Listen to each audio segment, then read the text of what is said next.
Sejarah negara bagian Washington hampir 130 tahun. Dan negara bagian Oregon 160 tahun. Tahu berapa lama lagi negara bagian ini akan bertahan? Baru-baru ini terungkap bahwa masa depan wilayah ini terancam. Gelombang kepanikan pertama melanda penduduk pantai barat Amerika Serikat beberapa tahun yang lalu. Jejaring sosial meledak dengan postingan apokaliptik. Beberapa orang tidak tahan dan mulai mengemasi tas mereka dan menyelamatkan diri. Semua keributan ini bukan disebabkan oleh bom atom atau wabah mematikan, tetapi oleh artikel reguler di jurnal ilmiah. Apa isi artikel ini yang mengilhami orang untuk meninggalkan rumah mereka? Artikel ini meramalkan bahwa Washington dan Oregon akan menghadapi gempa bumi yang kuat hingga berkekuatan 9,5. Akibatnya, getaran akan menyebabkan tsunami dan letusan gunung berapi yang belum pernah terjadi sebelumnya. Para ilmuwan membuat kesimpulan seperti itu berdasarkan data yang diperoleh dari penelitian khusus pelampung seismologi di Samudra Pasifik. Pengukuran menunjukkan bahwa permukaan air di pantai barat turun tajam. Diyakini bahwa ini sering diikuti oleh gempa bumi yang kuat. Asumsi dari bencana yang akan datang diterbitkan di superstations95.com dan menyebar ke seluruh internet, menyebabkan kepanikan. Meski kemudian John Weidel, Direktur Pacific Northwest Seismic Network, membantah informasi apapun tentang tanda-tanda gempa yang akan segera terjadi. Dia menyatakan bahwa satu perangkat menunjukkan penurunan permukaan air, lebih tepatnya karena kerusakan. Tidak ada perubahan drastis lainnya yang tercatat. Menurut Weidel, gempa kuat memang mungkin terjadi di kawasan rawan gempa ini, tapi kemungkinan besar itu tidak akan terjadi dalam waktu dekat. Namun, para ilmuwan pasti tidak menyangkal satu hal. Sesuatu yang sangat berbahaya sudah terjadi di bawah wilayah negara bagian Oregon dan Washington. Ancaman datang dari lempeng tektonik Juan de Fuca. Awalnya, itu adalah bagian dari lempeng Farallon yang dulu luas. Seiring waktu, bagian tengah Farallon benar-benar jatuh di bawah lempeng Amerika Utara Barat Daya dan terbagi menjadi 3 bagian. Satu potong seukuran Michigan dinamai navigator Spanyol terkenal, Juan de Fuca. Itu mulai tenggelam di bawah barat laut, tapi benua lempeng Amerika Utara. Prosesnya diduga dimulai sekitar 180 juta tahun yang lalu, ketika superbenua Pangaea runtuh. Pergerakan ini terkait dengan fitur struktural kerak bumi yang terbagi menjadi jaringan lempeng tektonik. Pergerakan lambat lempeng-lempeng ini membentuk permukaan planet kita. Tabrakan sering membentuk apa yang disebut zona subduksi, di mana lempeng samudra tenggelam di bawah lempeng benua atau lempeng samudra lainnya. Sebagian besar gunung berapi aktif dan gempa bumi besar di bumi terjadi di sepanjang zona subduksi ini. Diasumsikan bahwa penunjaman Juan de Fuca menyebabkan munculnya zona vulkanik dataran lava tinggi yang melewati Oregon Selatan.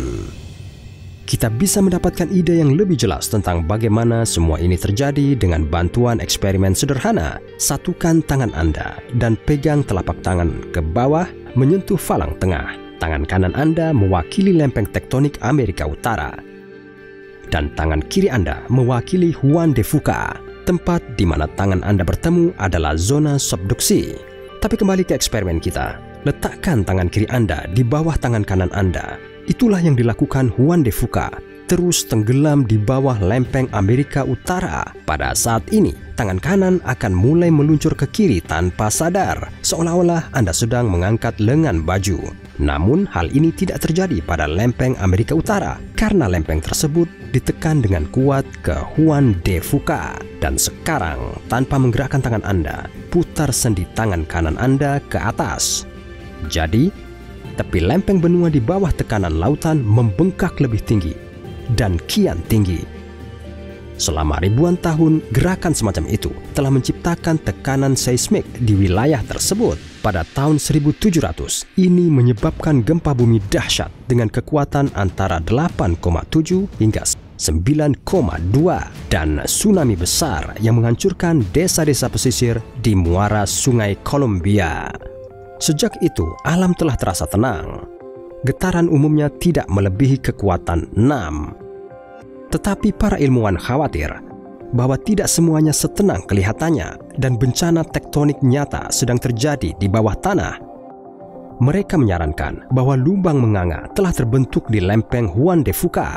Benar, sampai saat ini mereka tidak memiliki bukti teori ini. Staf Universitas California yang dari 2011 hingga 2014 melakukan penelitian pada 217 gempa bumi. Mengklarifikasi situasi tersebut, mereka mempelajari kecepatan gelombang seismik bervariasi dengan suhu dan komposisi batuan. Varian ini memungkinkan kita untuk menentukan batas-batas lempeng laut yang lebih dingin dan lebih padat. Pada saat yang sama, satu area lempeng yang terletak di bawah pusat Oregon menunjukkan celah gelombang seismik yang oleh para peneliti ditafsirkan sebagai lubang. Ketika mereka melakukan tomografi lengkap dan membuat survei lengkap dari pelat, kenyataannya ternyata lebih buruk. Tampak jelas bahwa lubang adalah bagian dari celah besar. Ia melewati zona lemah dan tipis Juan de Fuca yang terbentuk pada dua bagian lempeng yang tumpang tindih. Patahan memanjang 600 mil atau 966 km dari Pulau Vancouver di Kanada ke Cape Mendocino di California. Tepi kawahnya terkubur dalam di mantel bumi. Para peneliti percaya bahwa proses ini menyebabkan kematian lempeng. Segera patahan akan membuka resleting seperti resleting pada jaket, membaginya menjadi dua bagian. Nantinya, kedua bagian tersebut akan pecah menjadi potongan-potongan kecil. Pecahan cenderung menempel pada pelat lain. Keadaan seperti itu, cepat atau lambat, menunggu semua lempeng tektonik di planet kita. Menurut para ilmuwan, mengamati kematian Juan de Fuca seperti perjalanan ke masa lalu. Lempeng tektonik ini seperti mesin waktu, memungkinkan kita untuk belajar lebih banyak tentang proses pembentukannya, hidup dan matinya. Namun, akhir dari keberadaannya tidak akan datang segera, hanya dalam beberapa juta tahun. Sementara itu, penelitian kita terhadap Juan de Fuca membantu memahami masalah yang lebih mendesak. Pertama-tama, keamanan wilayah yang terletak pada pelat yang sekarat. Analisis menunjukkan bahwa magma mengalir melalui celahnya. Massa panas menyebabkan pembentukan gunung berapi di dataran lava tinggi dan banyak gempa bumi. Dalam 50 tahun ke depan, retakan di lempengan bisa meningkat secara dramatis. Dan kemudian kekacauan nyata akan terjadi di dekat bencana bawah tanah.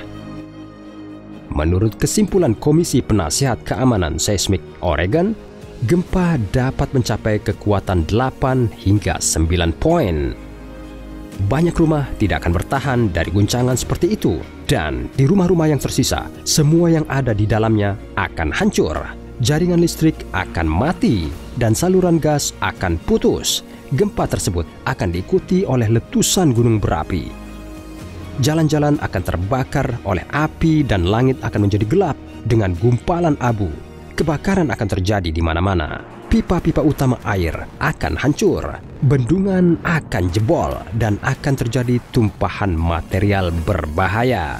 Selain itu, tsunami akan melanda wilayah tersebut. Adalah fakta bahwa bagian dari pergeseran lempeng akan terjadi di bawah laut, menggantikan sejumlah besar air laut. Gelombang besar akan naik, yang puncaknya akan menghalangi langit. Setelah runtuh di darat, hanya reruntuhan yang tersisa di sekitar. Banyak orang akan mati. Bencana serupa terjadi seperti pada tahun 2004. Kemudian, menurut para ilmuwan, lempeng India bergerak tajam di bawah Burma. Pada saat yang sama, sekitar 1.200 km batuan dengan cepat bergeser 15 meter. Meskipun normal, jika lempeng India bergeser 6,5 cm per tahun. Hasilnya adalah gempa berkekuatan 9,3 yang mengerikan. Ini menyebabkan tsunami paling mematikan dalam sejarah modern Samudra Hindia. gelombang menutupi 18 negara dan menewaskan sedikitnya 300.000 orang dan meninggalkan lebih dari 1 juta tanpa atap di atas kepala mereka. Jadi, jika terjadi bencana yang akan datang, akibatnya tidak begitu mengerikan. Sekaranglah saatnya untuk bersiap menghadapi kemungkinan bencana alam. Penduduk pantai barat Amerika Utara tentu saja tidak perlu panik dan segera menyelamatkan diri secara massal, tetapi akan lebih bijaksana untuk mengingat resiko bom waktu di masa depan yang mereka jalani. Hal ini diperlukan untuk meningkatkan sistem peringatan tsunami yang terletak di Samudra Pasifik, di Hawaii, dan di pantai barat Amerika Serikat. Juga lebih banyak upaya harus dilakukan untuk meningkatkan metode prediksi gempa. Sekarang ada situs pelatihan untuk pengembangan perakiraan jangka pendek di Amerika Serikat, California, dan China. Sayangnya, sejauh ini hanya sedikit gunanya. Jika kita dapat mengembangkan cara untuk memberitahu orang-orang tentang dampak elemen sebelumnya, kita dapat menghindari kekacauan dan hanya sedikit korban yang jatuh.